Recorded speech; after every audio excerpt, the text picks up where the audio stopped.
noticias en un país imposible de resumir. Maldita suerte. Una mirada crítica de una realidad absurda.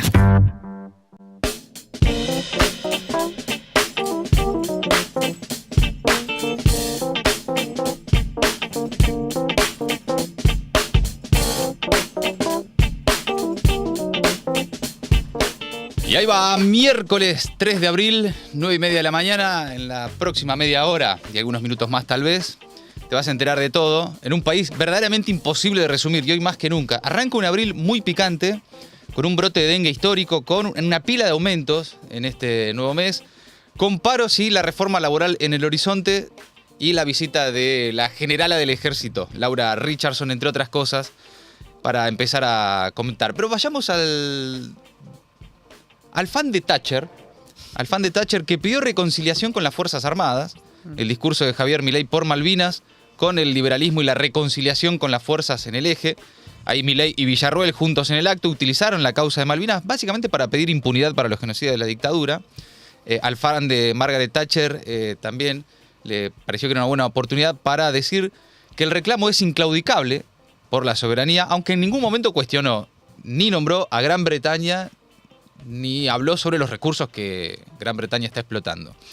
Milei también aprovechó el acto de Malvinas para reivindicar a Julio Argentino Roca, ya que está, la generación del 80 y demás, pero el momento más cuestionable de su argumento fue justamente cuando reeditó la vieja consigna de la reconciliación nacional, fogueada durante el menemismo por los sectores negacionistas de los crímenes de lesa humanidad cometidos por la última dictadura, y venimos de un 24 de marzo en el que claramente el discurso de la negación de los 30.000, el discurso de la reivindicación del terrorismo de Estado fue eje central, como política oficial. Digo, la primera vez que oficialmente un gobierno negaba los 30.000. Bueno, y ahora tomaron la fecha de Malvinas para pedir reconciliación con las Fuerzas Armadas. Escúchalo.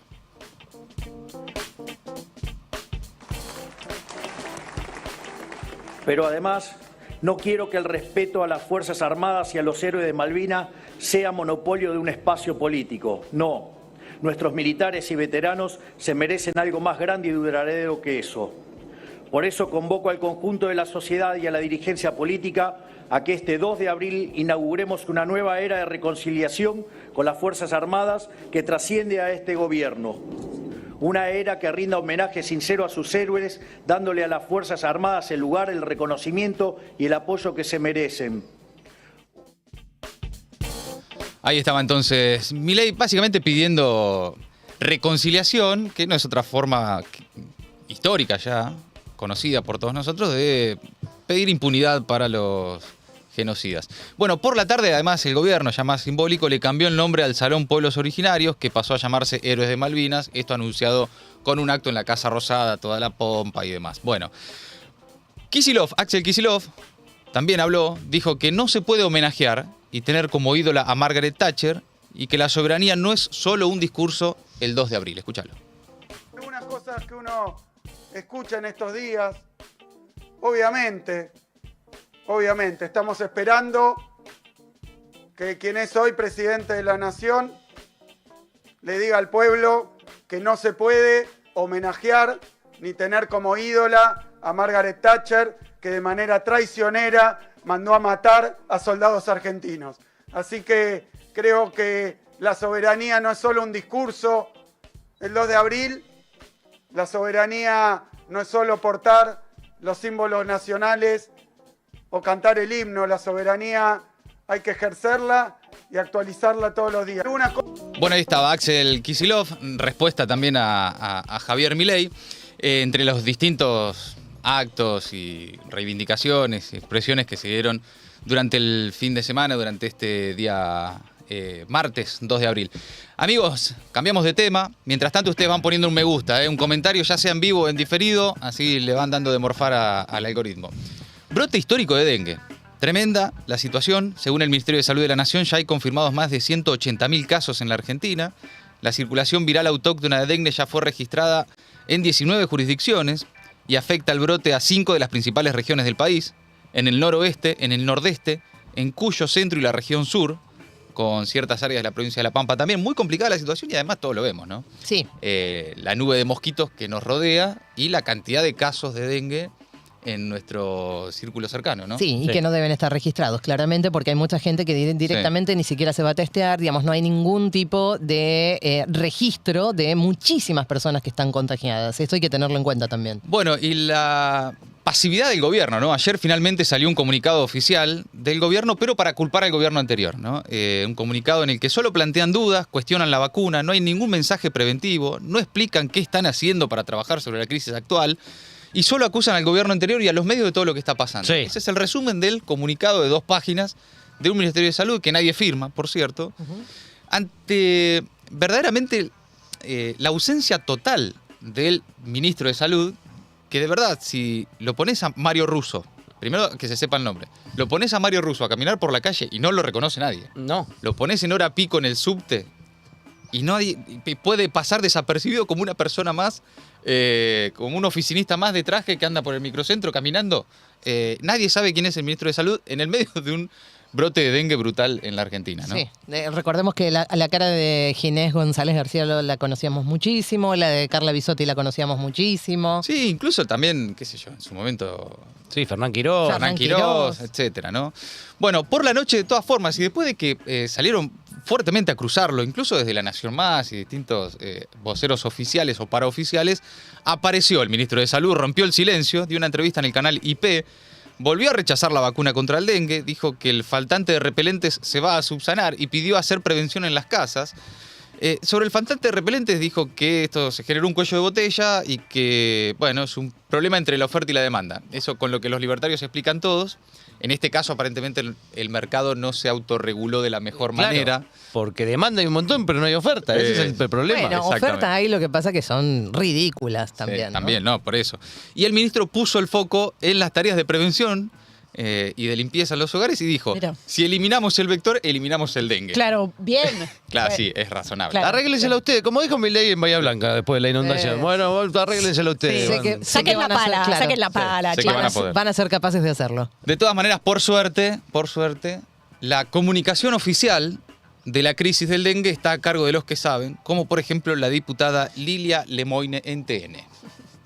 Perfecto que te vacunes ahora. Es más, si tuviéramos un gobierno kirchnerista, ya habrían comprado todas las vacunas, ¿no? Para aplicárselas obligatoriamente a toda la población, que no sirve de nada, porque tenés que dejar pasar 3 meses entre cada dosis. 3 meses la segunda dosis. Entonces, da la inmunidad. si vos te llegas a vacunar teniendo un proceso, estando enfermo, llevamos 129 muertos de dengue este año.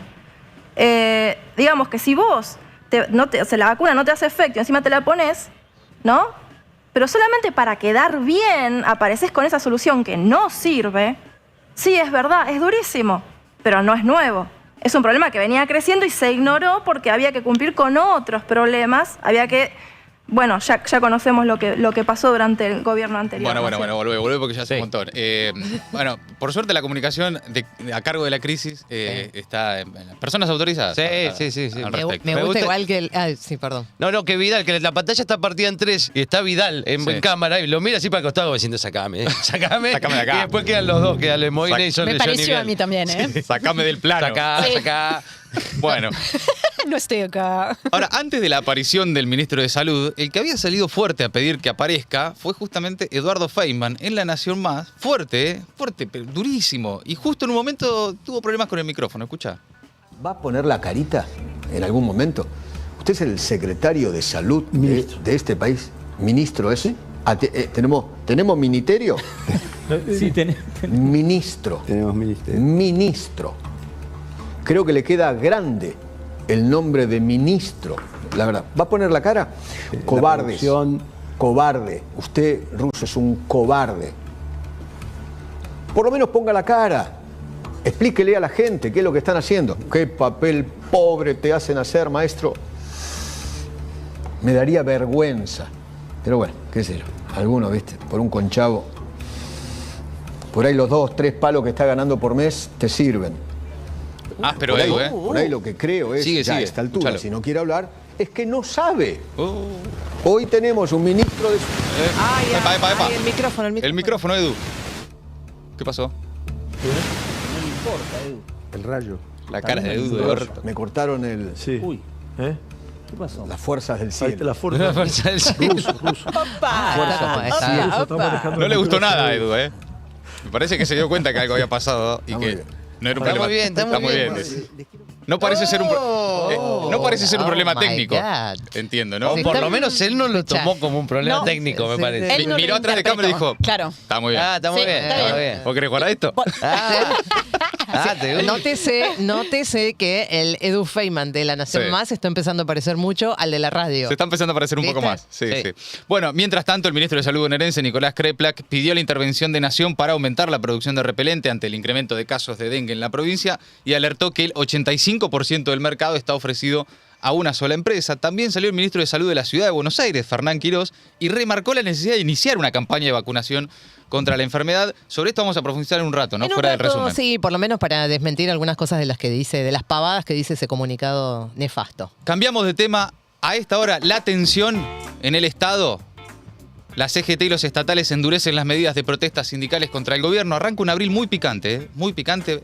Mañana hay paro docente en todo el país, pero hoy la Asociación de Trabajadores del Estado está con marchas, con asambleas y con ingresos masivos y simultáneos en edificios públicos, en las distintas dependencias del Estado, donde la semana pasada se conocieron los despidos masivos. Acciones que se van a concentrar principalmente en la ciudad de Buenos Aires, en 16 organismos. Ya desde las 9 de la mañana empezaban a llegar. Uno de esos lugares es la Secretaría de Trabajo, donde está el foco de conflicto a esta hora, donde hubo más de 500 cesantías en un mes. Y los ingresos están siendo realizados por trabajadores de planta permanente, los contratados que no han sido despedidos y los que ya fueron notificados de su cesantía, pero vía mail y no oficialmente, es que no se pueden dar por despedidos solo porque les haya llegado un mail sin firma que les decía no vengas. En ese contexto, hay desde la madrugada de hoy un operativo de seguridad muy picante contra las protestas de ATE. Está Bullrich y todo su equipo desplegando las fuerzas federales para actuar con la militarización de las dependencias del Estado. Ya llenaron de agentes las distintas oficinas, ministerios, y en todo el país, están llegando y se observan en redes sociales imágenes no solo de lo que ocurre acá en la ciudad, especialmente en la Secretaría de Trabajo, sino, por ejemplo, en distintas dependencias del ENACOM, de distintos ministerios. Hay videos, hay imágenes que empiezan a llegar y que empiezan a circular en redes sociales, que, bueno, básicamente la militarización de las oficinas del Estado, ya desde la madrugada que el equipo del Ministerio de Seguridad, que Patricia Bullrich había empezado a desplegar esto con el concepto de que si los ministerios fueron tomados, entre comillas, y entra cualquiera que no esté habilitado, bueno, es un delito y tiene que actuar las fuerzas. De hecho, anoche Petri, estuvo el ministro de Defensa en TN y anticipó que van a denunciar penalmente a los trabajadores de ATE que intenten tomar edificios públicos. Bueno, además ATE convocó a un plenario federal para hoy a la tarde, para las 15:30, en la sede del sindicato, con delegados de todo el país para debatir la profundización del plan de lucha. El monitoreo de despidos que está realizando la Asociación de Trabajadores del Estado ya contabiliza más de 11.000 despidos en toda la administración pública y faltan un montón porque Milei dijo que iban a ser 70.000. Sí, claro. Bueno, en estos días Rodolfo Aguiar, el secretario general de ATE, dio distintas entrevistas, dijo, por ejemplo, que el gobierno está provocando una tragedia social. Detrás de cada puesto de empleo que se pierde hay una política pública que se desmantela, es decir, esa tragedia individual, a partir de la masividad de las cesantías de hoy, se está transformando en una tragedia social. Bueno, y para mañana, atención, paro de setera. En todo el país, es el segundo paro que el sindicato mayoritario de docentes hace durante el gobierno de Javier Milei, el primero con las clases iniciadas. Reclaman la restitución del Fondo de Incentivo Docente y de un piso salarial a nivel nacional, la convocatoria a la Paritaria Nacional Docente, entre otros puntos. Setera también adelantó que el día del paro, en la Ciudad de Buenos Aires se van a plegar a la marcha convocada por la CTA al Congreso en defensa de los jubilados. Es decir, todo esto está pasando en un abril que arranca picante, porque también en Neuquén van a realizar una marcha, en este caso por el aniversario del asesinato del maestro Carlos Fuentealba. Y el contexto de conflictividad gremial también impacta en la CGT, que por estas horas se debate sobre avanzar en una nueva convocatoria a un paro general o en distintas herramientas que están analizando. Es probable, como ocurrió en enero pasado, que si hay un paro o una movilización, la fecha coincida con el tratamiento del nuevo proyecto de la ley ómnibus que está enviando el gobierno a la Cámara de Diputados y como en esa oportunidad, tal vez, paro con movilización o una de las dos.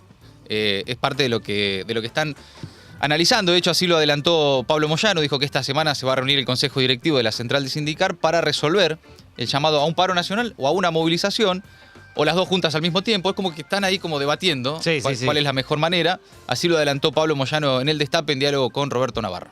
Se va a anunciar. ¿Vos estás a favor de un nuevo paro nacional?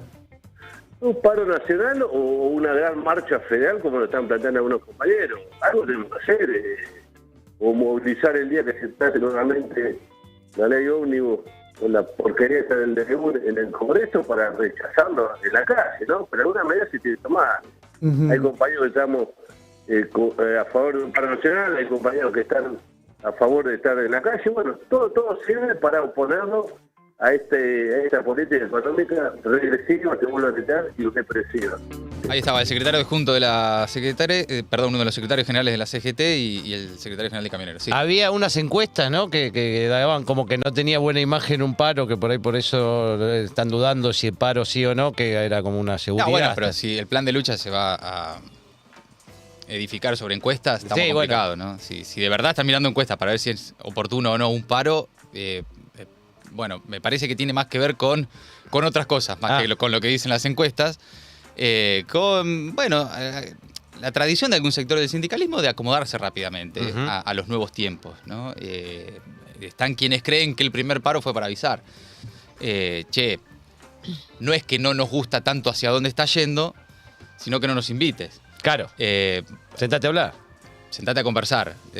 Por eso, me parece que es parte de la discusión y de los distintos ritmos que hay, por decirlo de alguna manera amable, en la dirigencia sindical. De hecho, mira, el secretario general de la Unión Obrera Metalúrgica, Abel Furlan, uno de los más picantes y combativos, dijo que la prioridad de la CGT hoy, por ejemplo, es hacer caer el DNU en diputados.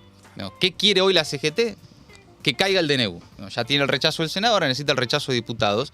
Pero dijo de todas formas que no descartan nada en el plan de lucha. Escúchalo.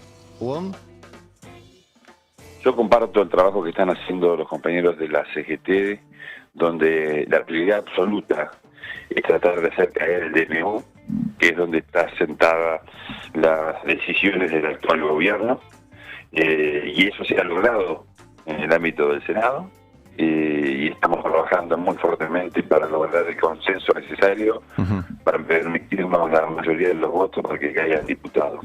Sí. Esta situación para nosotros es prioritaria, hacer caer el DNU. Pero en el ámbito del seno de la Confederación General de Trabajo no falta la discusión a la hora de estar diseñando la profundización de un plan de lucha. No descartamos absolutamente nada porque claramente acá hay muchísimas organizaciones sindicales que están padeciendo el ajuste salvaje que lleva adelante el actual gobierno. Bueno, ahí la conversación en la CGT, ¿qué hacer, no? Lo que sí va sumando presión a la reacción de la CGT, lo que ya están haciendo los trabajadores del Estado, la CTA, mañana paro docente. Y ahí escuchábamos a Furlan de la UOM, la Unión Obrera Metalúrgica, que tiene, por ejemplo, un conflicto muy, muy importante en Asindar. Hay paro por tiempo indeterminado en Asindar. Y les quería compartir algunos testimonios. El domingo salió en el diario Tiempo Argentino una crónica sobre el impacto del parate de Asindar en Villa Constitución, en Santa Fe, conocida como la ciudad de acero por la influencia de la planta siderúrgica en la localidad. Después de 2 décadas es la primera vez que la chimenea está apagada por la suspensión de la actividad. Es una crónica que recomiendo de Nicolás Recuaro, está a mí me llegó en el papel, pero la pueden leer en la web. Y también hay algunos testimonios en un contenido audiovisual que publicaron en las redes de Tiempo. Escuchemos lo que dicen.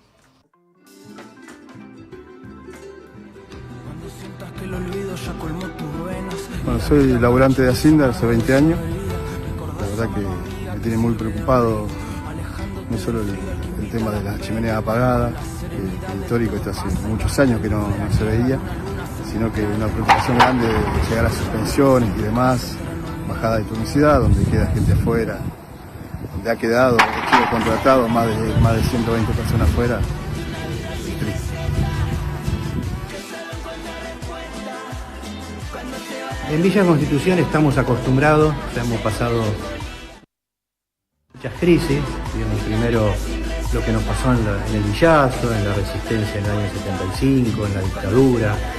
Hemos atravesado muchos momentos complejos, no nos vamos a quedar esperando a ver cómo se soluciona, cómo cae del cielo una solución, sino que creo que los trabajadores organizados, encolumnados en el sindicato metalúrgico, pero con la comunidad y con los demás sindicatos que representan la otra actividad de Villa Constitución, creo que tienen una estrategia para llevar adelante, para que Villa no se nos caiga, digamos, para que nuestra ciudad no se desmorone, porque acá es donde decidimos vivir, crecer, desarrollarnos y que nuestras generaciones sigan teniendo oportunidades.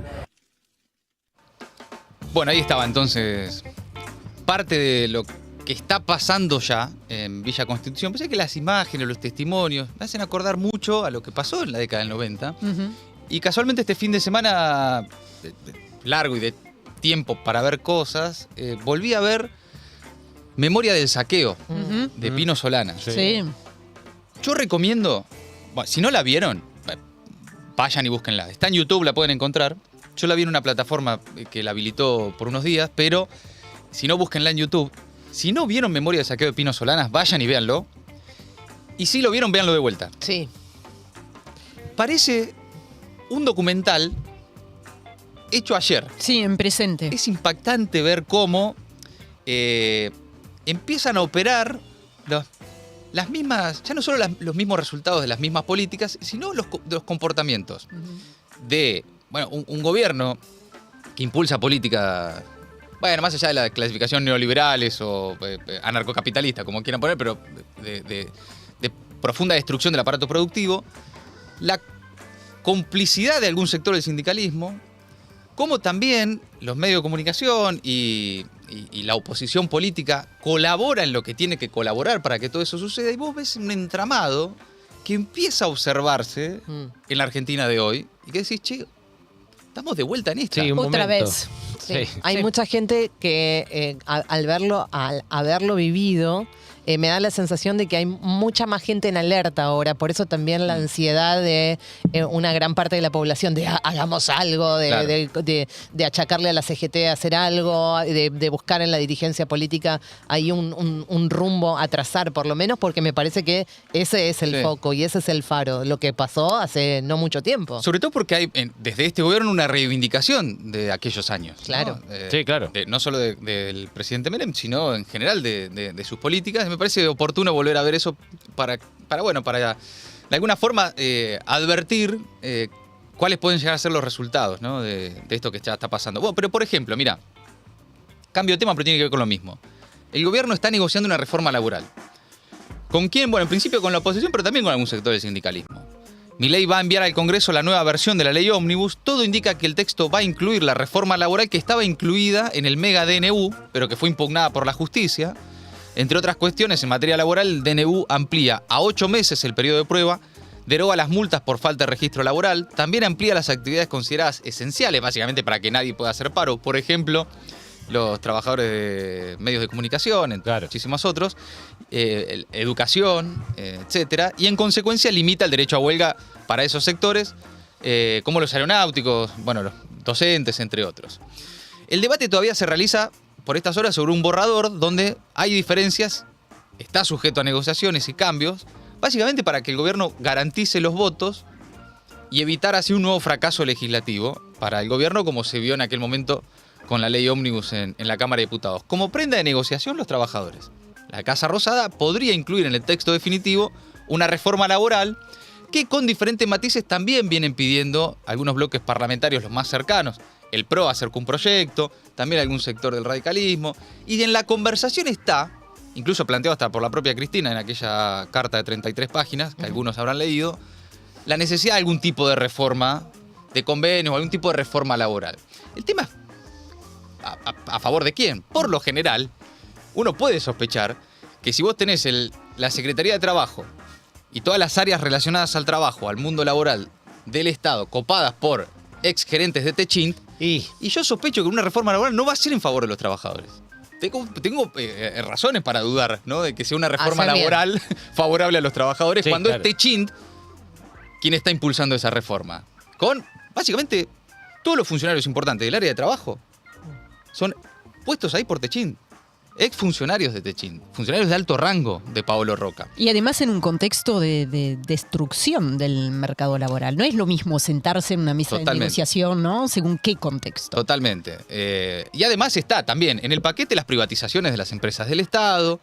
Bueno, todavía está en discusión, incluso también, la revisión del impuesto a las ganancias para coparticiparlo con las provincias y si se mantendrá o no, como establecía el borrador, el artículo para reformar la ley de movilidad jubilatoria que el gobierno ya impuso por decreto con un nuevo ajuste sobre jubilados y pensionados. Insisto, todo esto que estoy diciendo, vayan a ver Memoria del Saqueo de Pino Solanas y es extraordinario cómo resume hoy un poco las mismas discusiones. Bueno, este fin de semana el ministro del Interior, Guillermo Francos, afirmó que el gobierno busca avanzar con la restitución del impuesto a las ganancias en la cuarta categoría y advirtió, esto para mí un absurdo, que se podría aplicar un retroactivo sobre el último trimestre de 2023, es decir, ir a cobrar a los trabajadores las ganancias que no pagaron. Absurdo. Se sabe que nada se puede legislar para atrás. Bueno, pero me parece que tiene más que ver con parte de la negociación que algo que efectivamente puedan hacer. Claro. Pero sí anticipó que el nuevo piso sería de 1.200.000.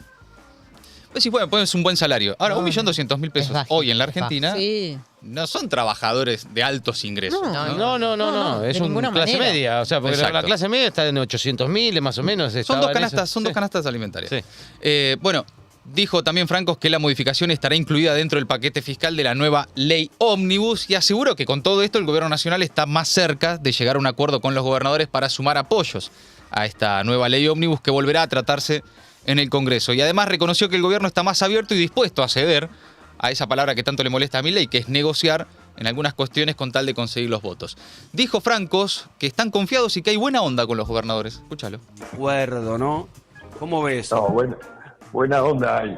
Yo creo que, a ver, primero, esta es una reunión con los gobernadores de Juntos por el Cambio, ¿no? Un grupo de gobernadores que están más próximos a la gestión del gobierno, aunque obviamente nosotros no tenemos ningún gobernador propio, ¿no? Como Gustavo sabe, ¿no? Claro. Pero no, es una reunión de trabajo que venimos haciendo, no es la primera, y que llevamos adelante para tratar de ultimar los detalles de lo que sería el acuerdo para esta ley base, que es un paso hacia lo que convocó el presidente como el pacto de mayo, ¿no? Así que estamos confiados en que tenemos una gran parte de los acuerdos para esta ley, así que trataremos de llevarla adelante durante este. Bueno, confiado Guillermo Francos, el ministro del Interior, el que se encarga, entre otros, de negociar. Cambiamos de tema. Arrancó abril y atención a los aumentos que rigen desde este mes. Combustibles, transportes, prepagas, hasta la yerba y el pan. Combustibles, bueno, desde el 1 de abril las naftas aumentaron un 5%, ya va más de 200% de aumento desde que asumió Milei.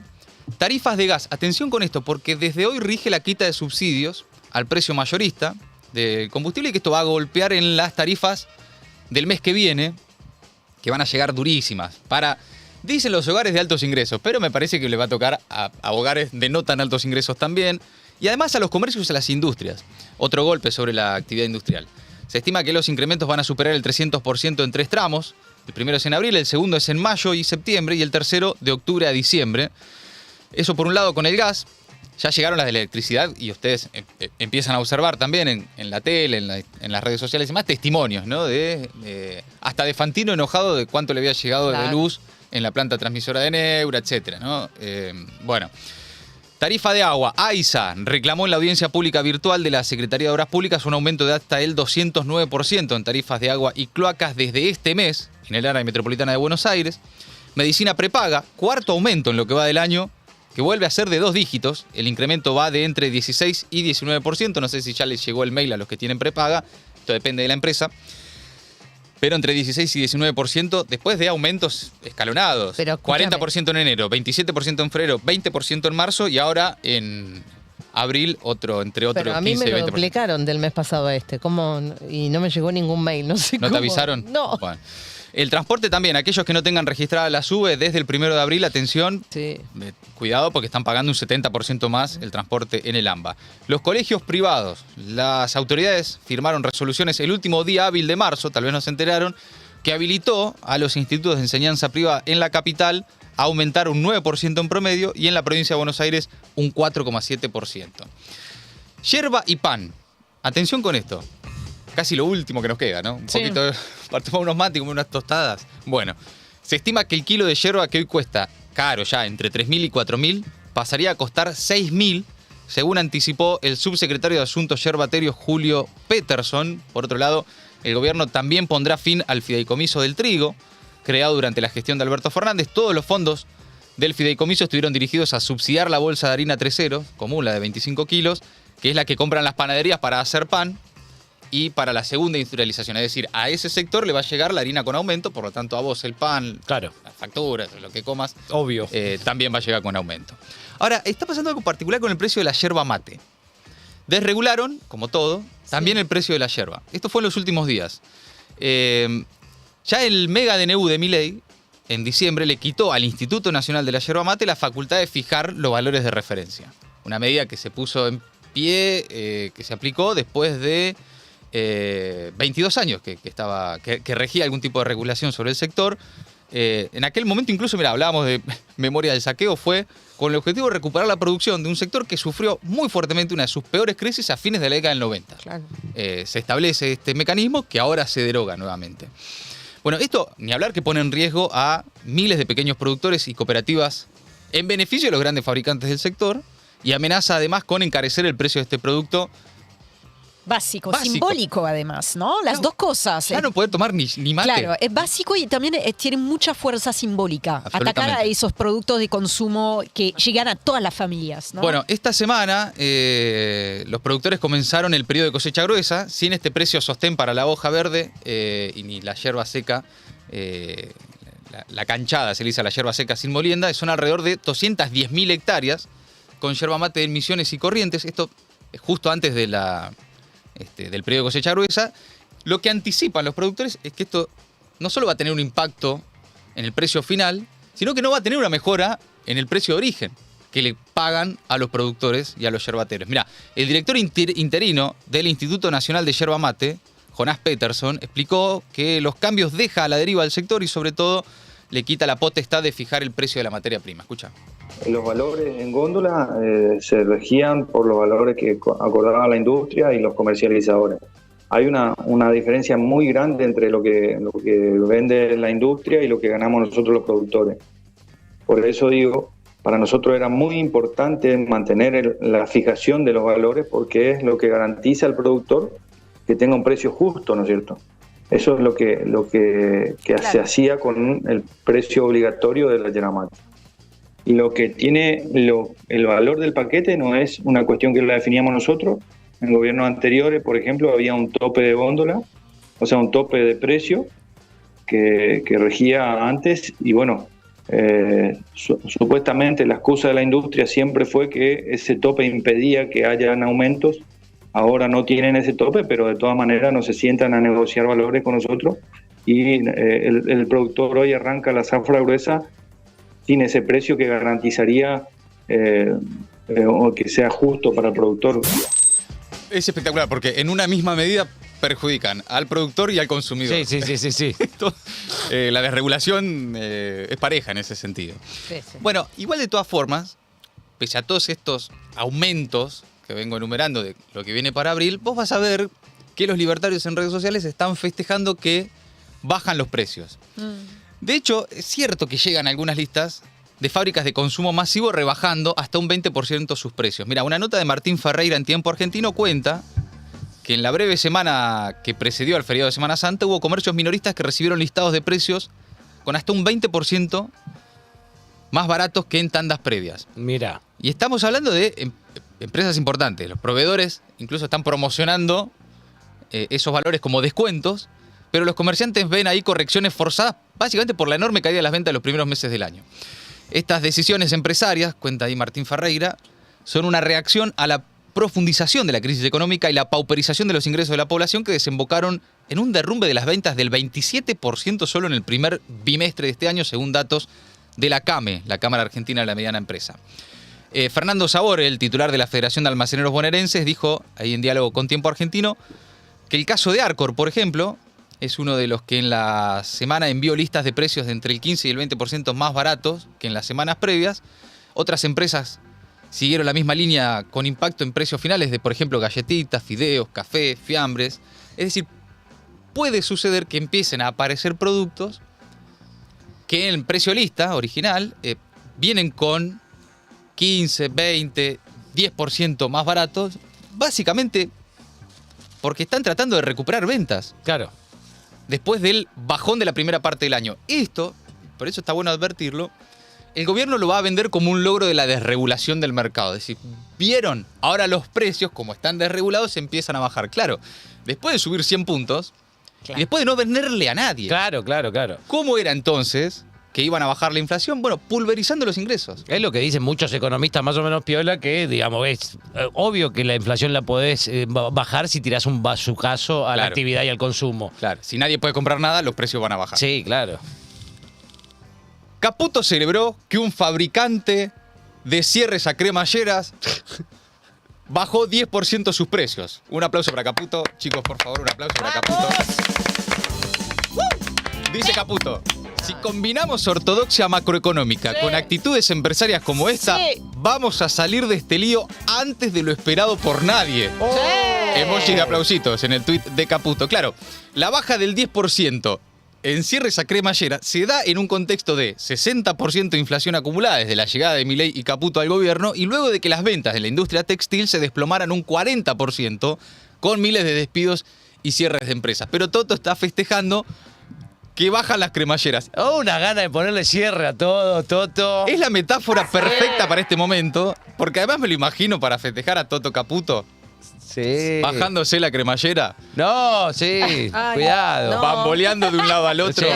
Bueno. La autorregulación del mercado. Así de grande la desregulación. Mirá cómo baja la cremallera. Mirá lo que es este cierrecito.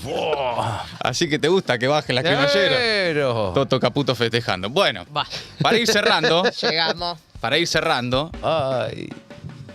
Vamos a Mirta Legrand, que está en una, Mirta. ¿Qué pasó, Mirta? Mostró su preocupación por los chicos que no comen, dijo que es terrible lo que estamos viviendo y se preguntó a dónde van las miles de personas que despidieron en estos días. También Mirta criticó al gobierno por la falta de medidas contra el brote de dengue. Bueno, está en una, Mirta, escúchale. Vive muchísimo tiempo, mucho tiempo más que en otros lugares. A mí me deprime el país. El país es ciertos sectores, me deprime saber que hay gente que no come, me deprime muchísimo. No lo digo porque estoy en televisión para que me quieran más, me lo digo porque lo siento. Yo siempre pienso en un chiquito que está en la casa y le dice al padre: papá, tengo hambre. En la gente que han despedido, ¿dónde va toda esa gente que han despedido? ¿Qué se hace? Son miles de personas. Es terrible lo que estamos viviendo, hay que pensar en los demás, hay que pensar en los demás. Sí, cuando uno anda por la calle, pensar en el otro es irremediable porque, bueno, todos vivimos en Buenos Aires, salvo tu caso, y en la calle hay un montón de gente. Bueno, ahí está, Mirta en la su mesa, siendo vocera tal vez. Siendo humana. Siendo humana. La verdad, siendo humana. es siendo humana, es eso. Sí. Es que hasta Mirta puede tener un rasgo de humanidad que muchos no están teniendo o no la están viendo ahora que se usa tanto ese término. Me parece que Mirta Legrand nosotros advertimos que no la ve Mirta. Una parte de una conspiración en contra de Milei, yo lo digo. Es parte de eso. Sí, es verdad. Bueno, hasta ahí más o menos la rosca política nacional, pero en materia internacional también tenemos visitas. Sí, tenemos visitas. Nos quedamos acá en la Argentina para hablar de la agenda de internacionales a Buenos Aires. Llegó anoche la comandante, la titular del Comando Sur de Estados Unidos, la generala Laura Richardson.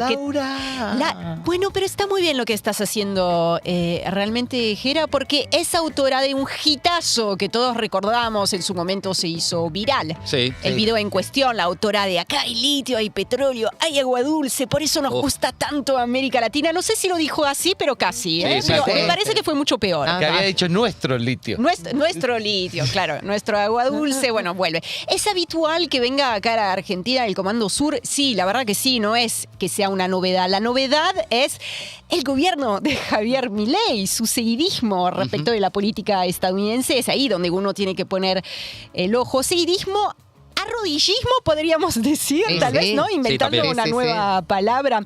Bueno, Milei, claramente el gobierno libertario es una oportunidad para Estados Unidos en favor de sus intereses y lo vamos a ver desplegado en los próximos días y también en detrimento, y ahí radica un punto muy importante de esa visita, en detrimento eventualmente o en contra de los intereses chinos, ¿no? Una manera de contrarrestar la influencia que el gobierno de Xi Jinping está teniendo en la región. Les doy algunos ejemplos de temas en agenda. La base Dale. científica que opera China en la provincia de Neuquén. Están obsesionados con eso. Obsesionados, para ellos se trata, digamos, del caballo de Troya, ¿no? Sí. Una base militar, según Estados Unidos. El proyecto de ampliación del puerto de Río Grande, que se encuentra en Tierra del Fuego, que es un proyecto muy importante, es que según Estados Unidos contaría con dinero chino. No está claro que sea el caso, pero bueno, para Estados Unidos sí. La vía troncal de Paraná, por supuesto, que fue tema También. en los últimos días, ¿no? La cuestión del dragado en manos del Cuerpo de Ingenieros del Ejército estadounidense.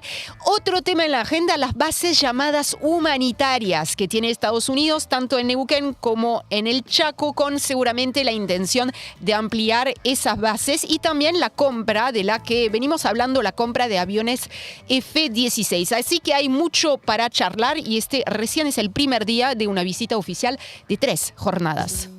¿Y el tiempo? Y el tiempo está complicado, ¿eh? 17